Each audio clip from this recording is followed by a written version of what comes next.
If a sharp object is logged in the esophagus of a patient, what should you do? An emergent flexible endoscopy. How is syphilis treated? Basically, always, even if they're allergic, with penicillin. Patients with a bicuspid aortic valve are at risk for what? Thoracic aortic aneurysms.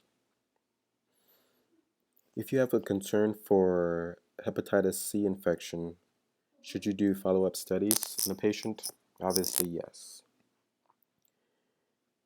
What are patients on TPN at risk for? What sort of electrolyte abnormality?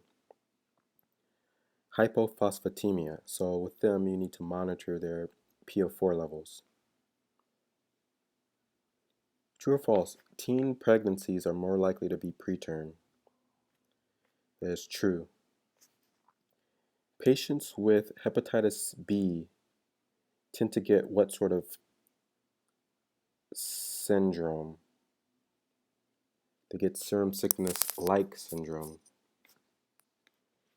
If your patient is on SSRIs, 2 of them that are maxed out and not working, what should you consider adding? A second-line agent like bupropion, right?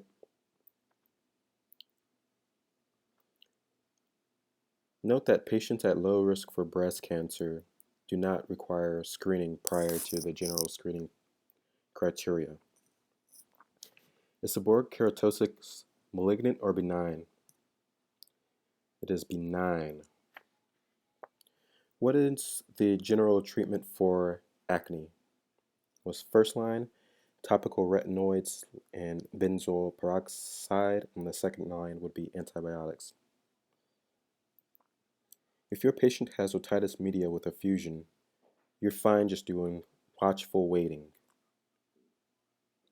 In general, how do you treat atopic dermatitis?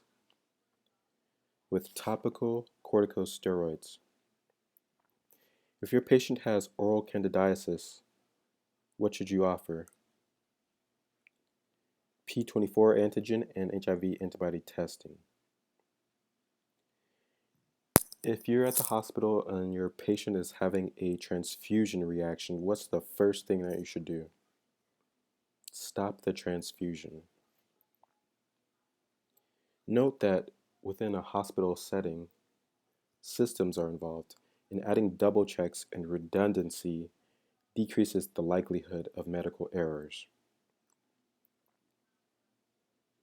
Do patients with pedunculated colon polyps need follow-up? Yes, and you follow them up with colonoscopic surveillance. What medications are used to treat chronic heart failure? ACE inhibitors in general are first-line treatment for heart failure. Patients with a history of spontaneous abortion are at risk for what? For future spontaneous abortions. How do you treat a supracondylar fracture? Basically with a splint. Regarding root cause analysis, there are about 5 major steps. First, you want to collect the data, make a flow chart, identify the root causes, generate recommendations and implement changes, and then measure the success of the changes.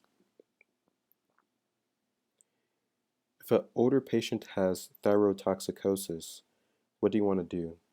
That's very basic. Check the thyroid function tests. What class of medication is used to treat menstrual regulation for polycystic ovarian syndrome? OCPs. Condomal acne vulgaris may respond to what? Lifestyle changes. That's all for now.